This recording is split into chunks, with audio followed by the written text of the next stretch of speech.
네, 기초이론과정 6번째 시간은 등록의 결격 사유에 이어서 등록의 위반과 효과라고 하는 부분입니다. 37페이지 중반부 보시면 나오죠. 기초과정이기 때문에 그냥 간단하게만 언급하고 넘어갑니다. 등록은 중개업을 하기 위한 적법 요건이죠. 근데 등록은 일신전속적인 성격을 갖고 있기도 합니다. 일신전속적이다라고 하는 것은 이전성이 없다는 거예요. 양도하거나 대여하거나 상속할 수 있는 속성을 갖지 않는다는 겁니다. 먼저 등록이 중개업을 영위하기 위한 적법 요건이기 때문에 등록하지 않고 중개업을 하는 자, 우리가 무등록 중개업자라고 부른다고 했었죠. 그 다음 등록을 했다 하더라도 거짓 그 밖에 부정한 방법으로 등록을 한 자, 이 자는 공인중개사법이 규정하고 있는 가장 무거운 형벌, 즉 3년 이하의 징역 또는 3천만 원 이하의 벌금형의 대상이 됩니다. 그 다음 거짓 그 밖에 부정한 방법으로 등록을 한 자는 어쨌거나 형식적으로는 등록이 되었죠. 그러나 그 방법이 거짓 그 밖에 부정한 방법이었기 때문에 그 등록을 유지시켜 주어야 할 하등의 이유가 없습니다. 그래서 형벌은 3년 이하의 징역 또는 3천만 원 이하의 벌금이지만 동시에 행정처분은 절대적 등록 취소 사유가 됩니다. 반드시 그 등록을 취소하게 된다는 거죠. 무등록 중개업을 한 자와 거짓 그 밖에 부정한 방법으로 등록한 자에게 이렇게 3년 이하의 징역 또는 3천만 원 이하의 벌금형을 부과하는 이유는 등록이 중개업을 적법하게 행하기 위한 요건이기 때문입니다. 그런데 등록은 중개업을 적법하게 행하기 위한 요건일 뿐만이 아니라 등록의 속성 자체가 일신전속성을 갖는다고 했습니다. 일신전속적이라는 것은 이전성이 없다는 말이라고 했죠. 그러므로 공인중개사법은 등록증 양도되어 하는 행위를 금지합니다. 그래서 등록증을 양도되어 한 자도 받은 자도 모두 다 1년 이하의 징역 또는 1천만 원 이하의 벌금형으로 처벌을 가하고요. 등록증을 양도되어 한 자는 누굽니까? 개업공인중개사이니까 등록증을 빌려줬었던 거죠. 절대적 등록 취소 사유에 속한다는 건데, 이런 등록증 양도대여 행위가 편법적 형태의 위반이 있을 수 있기 때문에 공인중개사법은 이중 등록, 이중 소속하는 행위도 함께 금지하고, 등록증 양도되어 한 자 받은 자와 마찬가지로 이중 등록을 하거나 이중 소속을 한 자도 1년 이하의 징역 또는 1천만 원 이하의 벌금형으로 처벌하도록 하고 있는 겁니다. 등록 위반에 관한 문제였었고요. 이제 38페이지에 보시면 네 번째 챕터로 중개사무소의 운영과 관련된 테마들이 나옵니다. 그 첫 번째가 개업공인중개사의 고용인이라고 하는 단원인데요. 우리가 공인중개사법 2조를 통해서 용어의 정의를 공부할 적에 고용인에 대한 용어의 정의는 공인중개사법이 직접 정의하고 있진 않았었지만 그 개념은 이미 이해하고 넘어왔습니다. 고용인이라고 하는 것은 공인중개사법 2조 5호가 정의한 소속공인중개사와 2조 6호가 정의한 중개보조원, 그 양자를 통칭하여 공인중개사법이 표현할 때 고용인이라고 하는 표현을 쓰기로 했었던 거죠. 그럼 결국 고용인이란 개업공인중개사에게 고용되어서 중개 업무를 보조하는 자가 고용인인 겁니다. 그런데 고용인 중에는 공인중개사 자격이 있는 고용인도 있고 없는 고용인도 있어 자격증 있는 고용인을 소속공인중개사, 자격증 없는 고용인을 중개보조원이라고 구분했었던 거죠. 그런데 소속공인중개사든 중개보조원이든 고용인이라면 공인중개사법상 공통 적용되는 사안이 있을 겁니다. 그걸 이제 우리가 이 단원에서 공부를 하는 건데, 개업공인중개사가 고용인을 고용했다면 구체적으로 그 고용인이 소속공인중개사였든 중개보조원이었든 불문하고 고용신고를 하여야 한다는 겁니다. 그래야 등록관청이 고용인을 얼마나 확보하고 있는지 현황을 파악할 수 있기 때문이죠. 근데 현황 파악을 위해서라면 유입되는 인원뿐만 아니라 빠져나가는 인원도 체크가 되어야 현황을 파악할 수 있죠. 그래서 고용인을 고용했을 때 고용신고를 해야 하는 것처럼 그 고용인의 고용관계가 종료가 되었을 때는 고용관계 종료 사실도 신고할 의무를 개업공인중개사에게 부과한 겁니다. 개업공인중개사가 고용인을 고용했다면 교육을 받도록 한 후에 그 고용인들이 업무를 개시하기 전입니다. 업무를 개시하기 전까지는 고용신고를 해야 됩니다. 그 다음에 고용관계가 종료가 되었다면 그 고용관계가 종료된 날로부터 10일입니다. 10일 이내에는 고용관계가 종료되었다는 사실을 신고하도록 하고 있다는 것이죠. 어쨌거나 소속 공인중개사든 중개보조원이든 고용인은 개업공인중개사의 업무를 보조하는 자이죠.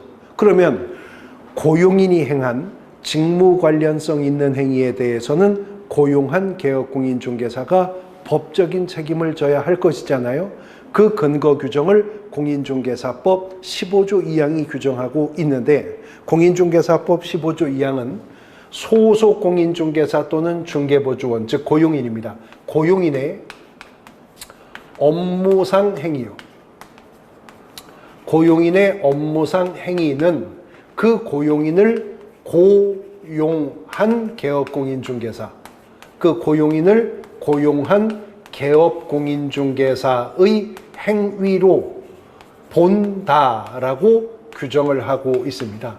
다시 말해 고용인이 행하게 된 직무 관련성 있는 행위에 대해서 고용한 개업공인중개사가 일정한 법적 책임을 져야 할 것임을 의미하고 있는 거죠.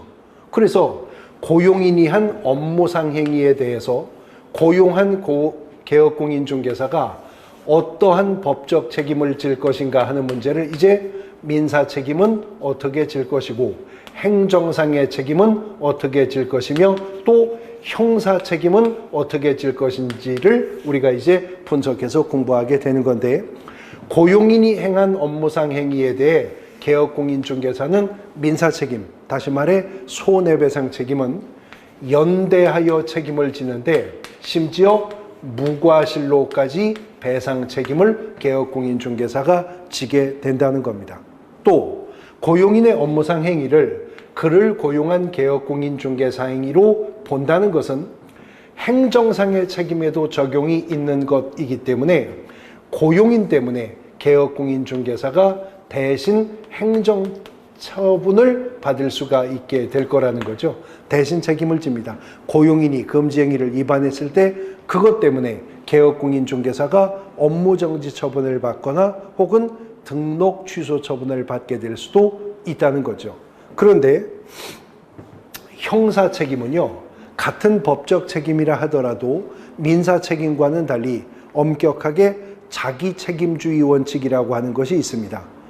위법 행위를 한 자에게 형사처벌을 가하겠다는 거죠. 근데 문제는 그렇다고 해서 고용인이 한 공인중개사법 위반 행위에 대해서는 고용인만 처벌하고 개업공인중개사에게 아무런 형사적 부담을 주지 않는다면 개업공인중개사가 고용인을 고용하고도 관리감독상의 책임을 소홀히 함으로 인해서 부동산 거래 질서가 문란되거나 투기가 촉발되는 문제가 생길 수도 있기 때문에 공인중개사법 50조는 양벌 규정을 두고 있습니다. 그 양벌 규정의 내용이라고 하는 것은요, 만일 고용인이 공인중개사법을 위반해서 3년 이하의 징역 또는 3천만 원 이하의 벌금, 아니면 1년 이하의 징역 또는 1,000만 원 이하의 벌금에 해당하는 위반 행위를 하여 형사처벌을 받게 된다면 고용한 개업공인중개사에게는 동조에 규정된, 같은 조에 규정되어 있는 벌금형을 가하겠다. 소속 공인중개사가 3년 이하의 징역 또는 3천만 원 이하의 벌금형에 해당하는 위반 행위를 했다면 위반 행위자인 소속 공인중개사에게는 3년 이하의 징역형이 선고될 수도 있고 3천만 원 이하의 벌금형이 선고될 수도 있겠죠.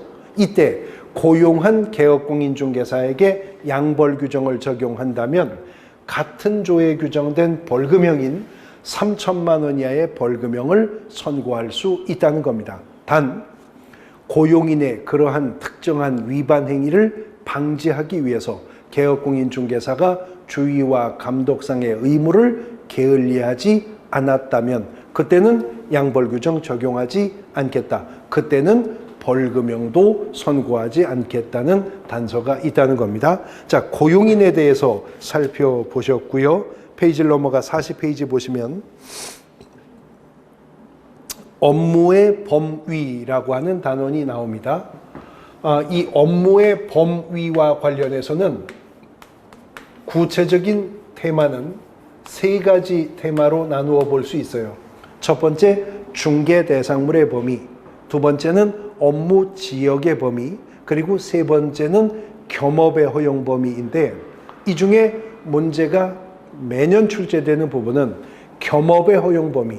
중개업 외에 뭘 더 할 수 있는가라고 하는 문제인 겁니다. 먼저 중개 대상물의 범위라고 하는 것은 개업공인중개사의 종별에 따라 중개할 수 있는 대상물의 범위가 달리 적용되는가 하는 문제인데 결론부터 말씀드리면 그런 중개 대상물에 대한 범위의 제한은 없습니다. 그러므로 법인인 개업공인중개사든 공인중개사인 개업공인중개사든 부칙상의 개업공인중개사든 공인중개사법상 적용되는 중개대상물의 범위는 동일하게 앞서서 보셨던 중개대상물인 토지, 건축물, 그 밖에 토지의 정착물, 임목, 공장재단, 광업재단이 중개대상물이 된다는 겁니다. 그 다음에 두 번째는 업무 지역의 범위에 관한 문제입니다. 업무 지역의 범위라고 하는 것은 개업공인중개사가 중개사무소를 기준으로 어디에 위치한 중개대상물까지 중개가 가능한가 하는 문제인데요. 이 중개대상물의 범위에 대해서는 오직 부칙상의 개업공인중개사만이 그 제한을 받게 됩니다. 다시 말해 법인인 개업공인중개사나 공인중개사인 개업공인중개사는 업무지역에 제한이 없습니다. 그러므로 중개사무소가 어디에 소재하든 대한민국 영토 내에 사건의 대상이 되는 토지, 건물, 임목, 공장재단, 광업재단 다 중개할 수 있습니다. 공인중개사인 개업공인중개사라면 중개사무소가 서울에 있다 하더라도 대구에, 대전에, 부산에, 광주에, 제주에 있는 물건 다 중개할 수 있습니다. 법인인 개업공인중개사도 그렇습니다. 그러나 부칙상의 개업공인중개사만큼은 업무지역에 제한을 받기 때문에 중개사무소가 속한 지역을 관할하는 특별시, 광역시, 도, 특별자치도 내에 있는 물건만 중개할 수 있는 것이 원칙입니다. 사무소 소재지 시도 안에 있는 물건만 원칙적으로 부칙상의 개업공인중개사는 중개할 수가 있다는 거죠. 그러니까 서울시 동작구에 중개사무소가 있는 부칙상의 개업공인중개사는 서울특별시 안에 있는 물건만 중개할 수가 있습니다. 광명시에 중개사무소가 있는 부칙상의 개업공인중개사라면 경기도 안에 있는 물건만 중개할 수가 있는 겁니다. 충주시에 중개사무소가 있다. 충청북도 안에 있는 물건만 중개할 수 있습니다. 전주시에 중개사무소가 있다. 전라북도 내에 있는 물건만 중개할 수 있는 것이 원칙인데요. 부칙상의 개업공인중개사가 뒤에서 배우실 건데 부동산 거래정보망이라는 인터넷 사이트가 있거든요. 부칙상의 개업공인중개사가 그 부동산 거래정보망에 가입을 하고 그 정보망을 통해서 검색할 수 있는 물건이었다면 그 물건만큼은 사무소 소재지 시도 외에 있는 물건이라 하더라도 예외적으로 중개할 수가 있게 된다는 겁니다. 업무의 지역적 범위는 누구만 제한을 받는다고요? 부칙상의 개업공인중개사만 제한을 받게 되는 겁니다. 이제 업무 범위의 세 번째 테마는 개업 공인중개사가 중개업 외에 다른 업무를 더할 수 있느냐? 겸업 허용의 문제입니다. 그런데 개업 공인중개사의 겸업 허용과 관련해서는요, 개업 공인중개사가 법인인 개업 공인중개사인가 개인인 개업 공인중개사인가에 따라서 겸업 허용의 문제는 전혀 다른 적용을 받습니다. 이 개업 공인중개사가 법인인 개업 공인중개사이냐 개인인 개업 공인중개사이냐에 따라서 구분이 되는데, 개인인 개업 공인중개사는요, 겸업이 허용이 되는 것이 원칙입니다.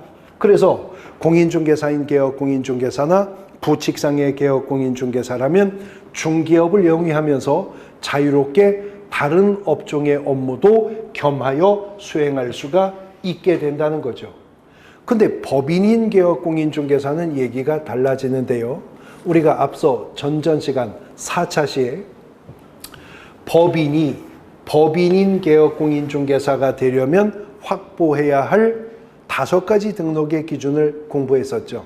그 첫 번째가 자본금 5천만 원 이상의 상법상 회사이거나 협동조합 기본법상 협동조합에 속하는 법인이어야 한다는 것이었었습니다.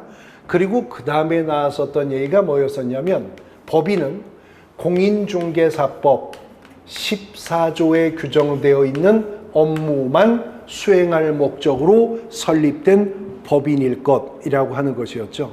그래서 공인중개사법 14조는요, 1항을 통해서 법인인 개업 공인중개사가 무엇을 할 수 있는지의 범위를 14조가 1항을 통해서 제한하고 있거든요. 14조 1항에 따르면 법인인 개업 공인중개사는 중개업과 14조 1항이 각 호로 규정하고 있는 업무, 그리고 14조가 2항을 통해 허용하고 있는 업무 외에는 함께 다른 업무를 할 수가 없답니다. 그래서 법인인 개업공인중개사가 할 수 있는 업무는 법인인 개업공인중개사도 개업공인중개사이니까 당연히 본업으로 중개업을 할 수가 있겠죠. 그리고 1항이 이제 각 호로 규정하고 있는 업무들을 할 수가 있고, 14조가 2항을 통해 허용해 준 업무, 그 외에는 함께 다른 업무를 할 수가 없다는 겁니다. 그러면 1항의 각 호에 규정된 업무들을 살펴보기 전에 2항은 14조 2항은 누구에게 뭘 할 수 있는가라고 하는 걸 먼저 보겠습니다. 14조 2항은요. 개업공인중개사는 이렇게 나갑니다. 똑같은 14조임에도 1항은 조문이 법인인 개업공인중개사는 이렇게 출발한다고 했었죠. 근데 2항은 종별에 대한 언급 없이 그냥 개업공인중개사는 그렇게 나가요. 그래서 14조 2항은 개업공인중개사는 민사집행법상의 경매나 국세징수법 등의 공매와 관련해서 부동산에 대한 권리 분석, 취득의 알선, 매수 신청 및 입찰 신청을 대리하는 업무를 할 수가 있다라고 합니다.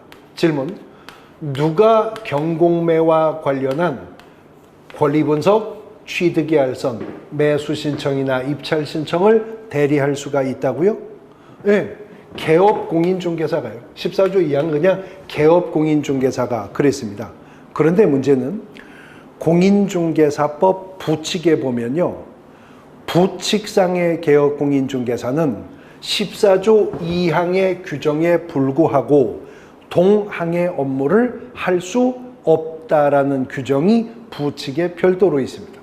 그러므로 부칙상의 개업공인중개사는 일체 경공매 관련 업무 수행할 수가 없게 되는 것입니다. 그러나 14조 2항이 개업공인중개사는 이라고 했기 때문에 법인인 개업공인중개사뿐만이 아니라 개인인 개업공인중개사 중 부칙상의 개업공인중개사를 제외한 공인중개사인 개업공인중개사라면 경공매 관련 업무를 수행할 수가 있다는 거죠.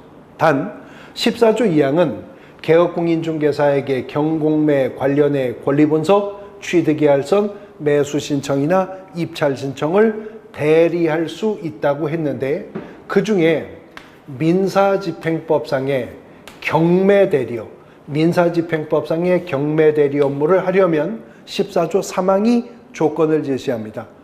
대법원 규칙이 정하는, 별도의 대법원 규칙이 정하는 요건을 갖추어 법원에 등록을 하고 감독을 받아야만 할 수 있다는 조건을 세웁니다.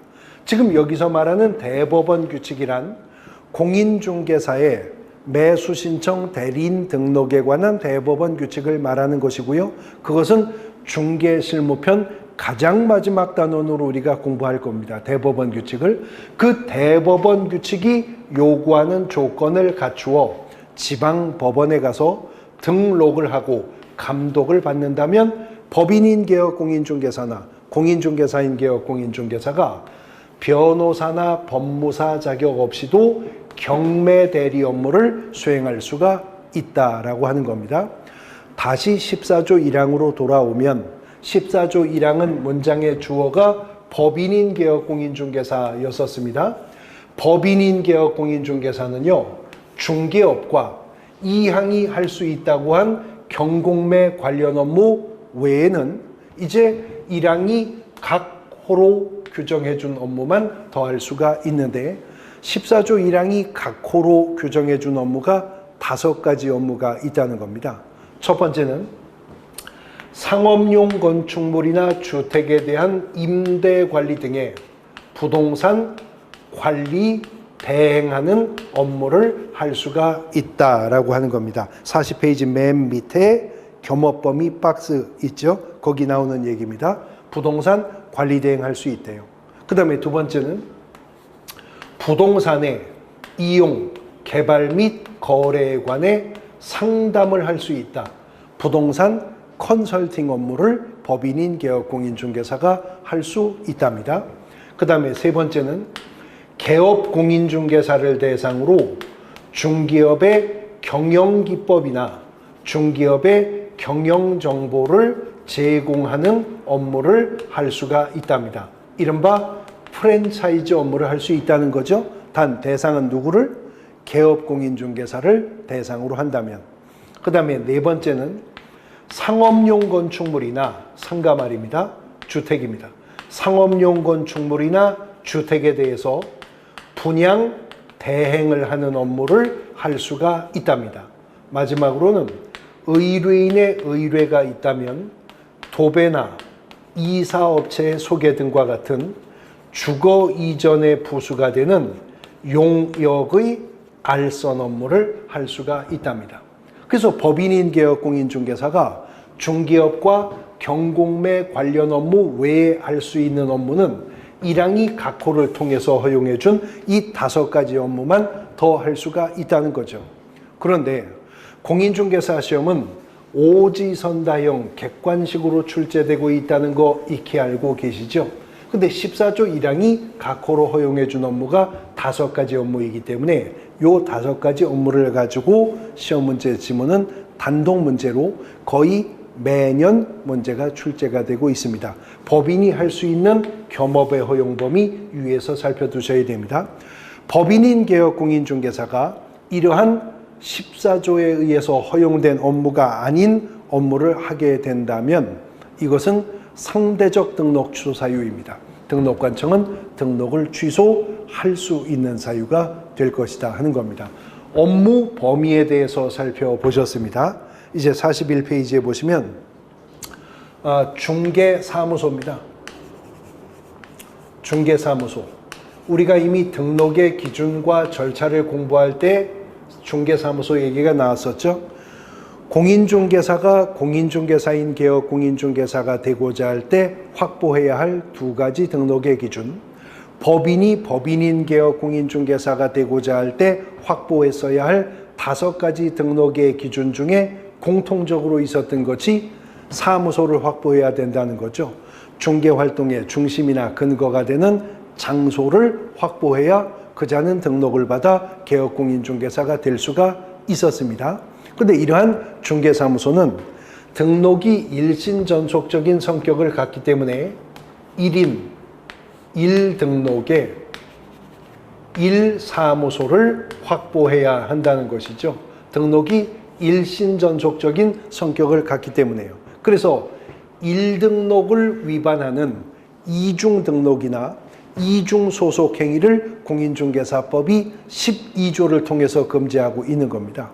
근데 12조가 금지하는 이중등록이나 이중소속을 현장 실무상 편법적으로 위반할 수 있기 때문에 12조에 이어지는 13조는 1항을 통해서 개업공인중개사는 등록관청 관할구역 안에 사무소를 두되 한 개의 사무소만 둘 수 있다. 확인합니다. 41페이지 첫 번째 형광펜 칠해져 있는 문장이 공인중개사법 13조 1항인데요. 개업공인중개사는 그 등록관청 관할구역 안에 중개사무소를 두되 한 개의 중개사무소만 둘 수 있다. 자, 한 개의 중개사무소만 둘 수 있다는 것은 두 개도 안 된다는 거죠. 이중사무소 설치를 금지하겠다 그 말입니다. 근데 이러한 이중사무소 설치 금지 행위가 편법적으로 위반되는 경우도 있을 수 있기 때문에 그 아래 두 번째 형광펜 칠해진 문장을 보십니다. 13조 2항 조문인데 개업공인중개사는 천막 그 밖에 이동이 용이한 임시중개설물을 설치하여서는 아니 된다. 떴다방 금지하기 위한 규정입니다. 그래서 공인중개사법은 이중사무소와 임시중개설물 설치를 금지하는 규정을 13조에 두고 있다는 겁니다. 그런데 1등록을 위반하는 이중등록이나 이중소속은요, 예외도 없이 금지가 됩니다. 무조건 이중등록과 이중소속은 금지합니다. 그런데 이어지는 13조의 이중사무소 설치 금지는 그 예외가 13조 3항에 의해서 인정됩니다. 13조 3항이 어떻게 조문이 출발하냐면 1항의 규정에 불구하고 이렇게 나가요. 1항이 뭐라고 그랬냐면 하나의 사무소만 둘 수 있다고 했거든요. 근데 13조 3항에 가면 1항의 규정에 불구하고 법인인 개업공인중개사는 대통령령이 정하는 기준과 절차에 따라 분사무소를 둘 수 있다라고 하는 규정인 겁니다. 그래서 이 분사무소라고 하는 것은 이중사무소 설치 금지에 대한 공인중개사법의 유일한 예외 규정인데 누가 가질 수 있다고요? 법인인 개업공인중개사만 가질 수가 있다는 겁니다. 그렇기 때문에 공인중개사인 개업공인중개사나 부칙상의 개업공인중개사는 1사무소 원칙에 대한 예외조차도 없습니다. 무조건 개인인 개업공인중개사는 사무소는 하나만 가질 수 있습니다. 그러나 법인인 개업공인중개사라면 분사무소 형태로 예외를 인정받는다. 그러나 법인인 개업공인중개사라 하더라도 분사무소를 확보하려면 대통령령이 정하는 기준과 절차에 따라 등록관청에 신고해야 한다는 거죠. 그 대통령령이 정하는 분사무소 설치의 기준이 무엇이고 절차가 어떠한지 하는 것들이 간략하게 펼쳐지고 있습니다. 기본 과정에서 자세히 펼쳐볼 겁니다. 어쨌거나 분사무소라고 하는 것은 개업공인중개사 중에 누구만 가질 수 있다고요? 법인인 개업공인중개사만 가질 수가 있습니다. 근데 그와는 거꾸로의 개념으로 여러 명의 개업공인중개사들이 하나의 사무소를 공동 사용할 수 있다는 거죠. 사무소의 공동 사용에 대해서는 공인중개사법이 13조 6항을 통해서 허용하고 있는데 사무소의 공동 사용은 개업공인중개사가 업무의 효율적 수행을 위해서 다른 개업공인중개사와 중개사무소를 공동으로 사용할 수가 있답니다. 근데 13조 6항의 사무소 공동 사용은요, 42페이지 언더라인 돼 있는 형광펜 칠해져 있는 문장, 그게 13조 6항인데 누구는 개업공인중개사는 그 업무의 효율적인 수행을 위하여 누구와 다른 개업공인중개사와 중개사무소를 공동으로 사용할 수 있다. 분사무소는요, 개업공인중개사 중에서 법인인 개업공인중개사만 가질 수 있다고 했었죠. 근데 사무소의 공동사용은 개업공인중개사는 그랬어요. 종별을 특정하지 않았어요. 다른 개업공인중개사와 그랬고요. 동종의 개업공인중개사와도 아니었습니다. 그러므로 업무의 효율적인 수행을 목적으로 한다면 개업공인중개사의 종별이 무엇이든 관계없이 사무소 공동 사용할 수가 있고요. 한 사무소를 몇 명의 개업공인중개사들이 공동 사용 가능한지 원수에 대한 제한도 없고요. 사무소를 공동 사용하기 위한 별도의 기준과 절차도 마련되어 있는 것은 아니어서 사무소의 공동 사용은 중개사무소 개설 등록하게 되는 결과나 중개사무소를 이전하게 되는 결과 모여 하나의 사무소를 공동 사용할 수가 있게 된다 하는 겁니다. 단 사무소를 공동 사용할 수 없게 되는 두 가지의 제한이 있는데요. 첫 번째는 업무정지 처분을 받은 개업공인중개사는 자기가 받은 업무정지 기간 중에 다른 개업공인중개사가 자기 사무소로 이전에 들어올 수 있도록 승낙서 제공할 수 없답니다. 그 다음 두 번째는 업무정지 처분을 받은 개업공인중개사는 업무정지 기간 중에 다른 개업공인중개사의 사무소로 이전해 가는 방법으로 사무소 공동 사용할 수 없다는 제한만 있습니다. 다시 말해 업무정지 처분을 받은 개업공인중개사는 업무정지 기간 중에 다른 자가 자기 사무소로 이전해 올 수 있도록 해줘도 안 되고, 업무정지 처분을 받은 개업공인중개사는 업무정지 기간 중에 다른 개업공인중개사의 사무소로 이전해 가려 해도 안 된다 하는 거죠. 그 제한에만 걸리지 않으면 종별 제한도 없고 원수 제한도 없이 개업공인중개사들은 사무소 자유롭게 공동 사용할 수가 있다는 겁니다. 그 다음 오른쪽 43페이지 4번 중개사무소의 명칭 등에 관한 부분입니다. 개업공인중개사에 대해서 공인중개사법 18조가 사무소의 명칭 사용 의무를 규정하고 있습니다. 18조 1항에 따르면요. 오른쪽 43페이지 제가 형광펜 칠한 문장 보십니다. 18조 1항 조문인데 개업공인중개사는 사무소의 명칭에 공인중개사 사무소 또는 부동산중개라는 문자를 사용해야 한다. 또는 이라고 했으니까 and가 아니라 or하니까 둘 다 써야 한다는 건 아니죠. 공인중개사 사무소라는 문자를 쓰든가 부동산중개라는 문자를 쓰든가 둘 중에 하나는 사무소의 명칭에 사용해야 한답니다. 개업공인중개사가 이 둘 중에 어느 하나의 명칭도 사무소의 명칭으로 사용하지 않으면 100만 원 이하의 과태료 처분 사유에 속합니다. 그리고 18조 2항은 개업공인중개사가 아닌 자는 공인중개사 사무소, 부동산중개 또는 이와 유사한 명칭조차도 쓰면 안 된답니다. 개업공인중개사가 아닌 자가 이를 위반하면 1년 이하의 징역 또는 1,000만 원 이하의 벌금형의 대상이 됩니다. 그 다음 개업공인중개사가 옥외 광고물을 설치하게 된다면 그 옥외 광고물에는 개업공인중개사의 중개사무소 개설 등록증에 기재되어 있는 성명을 표기해야 할 의무를 규정하고 있습니다. 쉽게 말해 개업공인중개사가 중개사무소에 간판을 단다면 그 간판에는 개업공인중개사의 이름을 표기를 해야 된다라고 하는 거죠.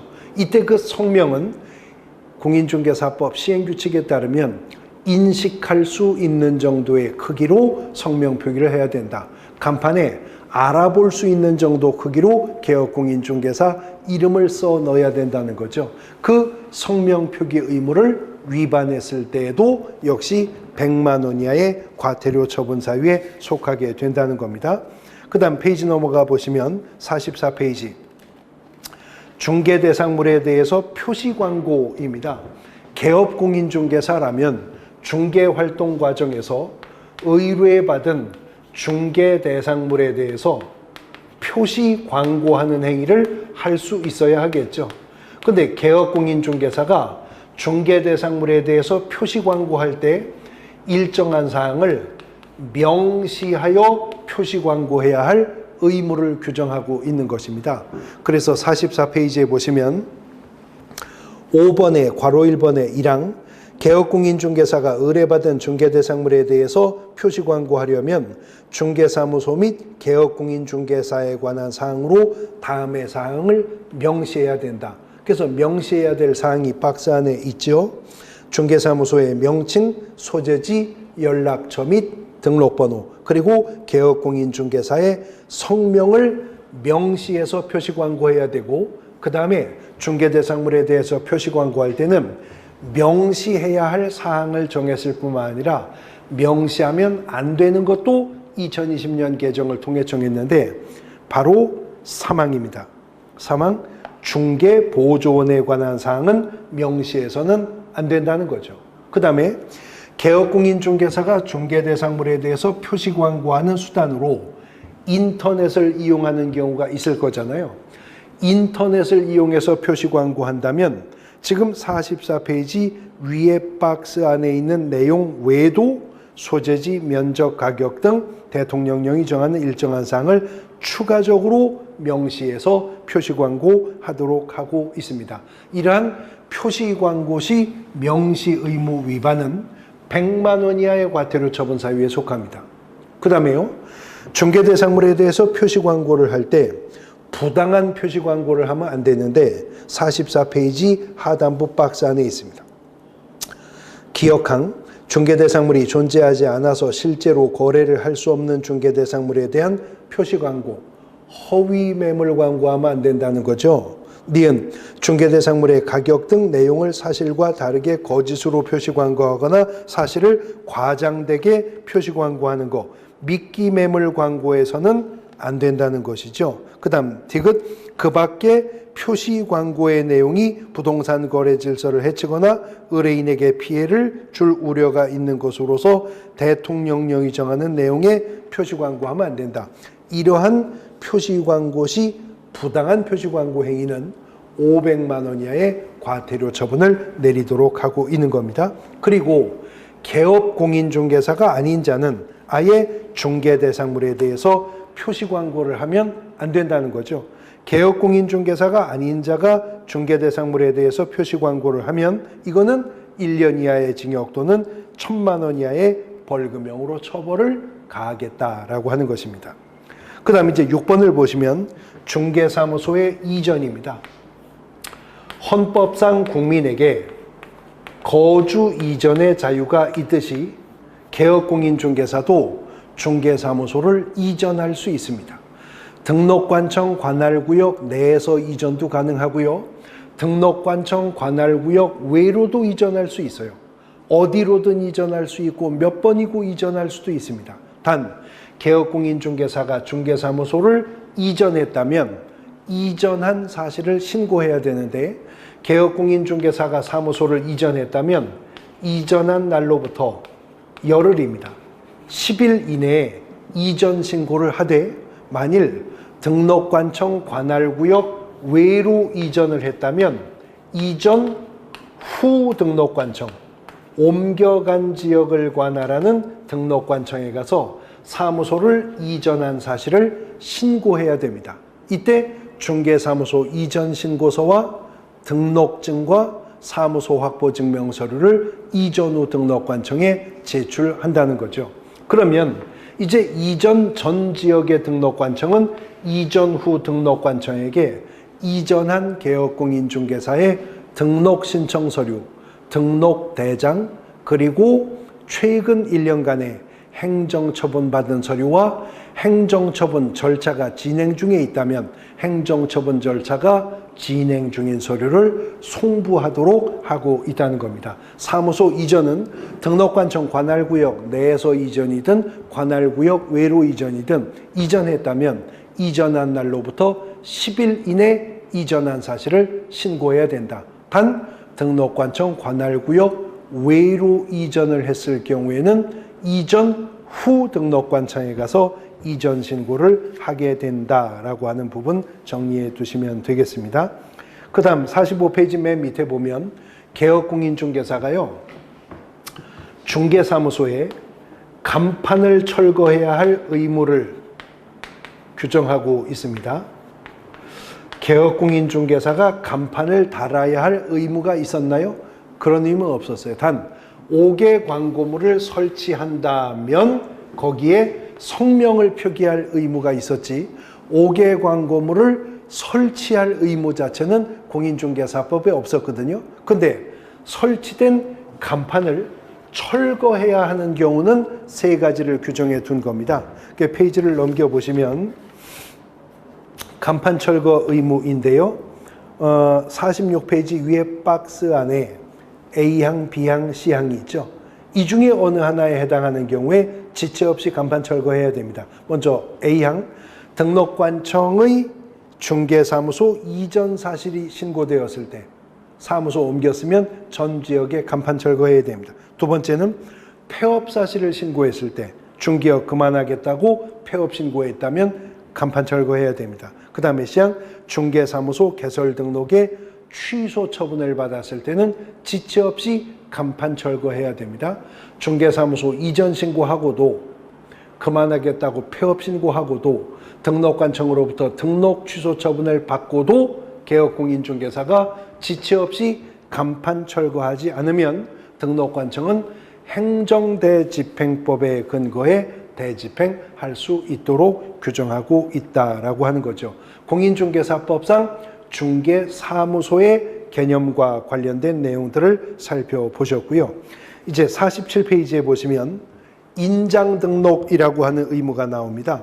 공인중개사법 16조가 인장의 등록이라고 되어 있거든요. 조문의 제목만 봐도 뭘 해야 하는지는 대충 아실 수가 있겠죠. 중개행위에 사용할 도장을 등록해야 한다, 그 말입니다.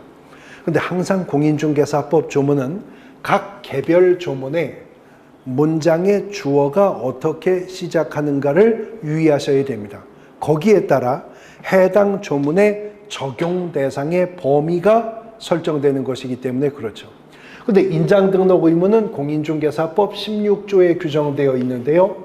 공인중개사법 16조는 1항도 2항도 모두 다 조문을 구성하는 문장의 주어가 개업공인중개사 및 소속공인중개사는, 개업공인중개사 및 소속공인중개사는 이렇게 출발합니다. 그래서 인장을 등록해야 될 대상은 개업공인중개사와, 오늘 우리가 고용인에 대해서 공부를 했었는데요. 고용인 중에 공인중개사 자격증이 있어서 업무를 수행도 할 수 있는 고용인 누구였죠? 소속공인중개사였잖아요. 그래서 공인중개사 자격이 없어 단순한 업무를 보조할 수밖에 없는 중개보조원과는 달리 소속공인중개사라면 개업공인중개사처럼 인장 등록해야 한다는 거죠. 그런 인장 등록의 시기는요, 업무를 개시하기 전까지입니다.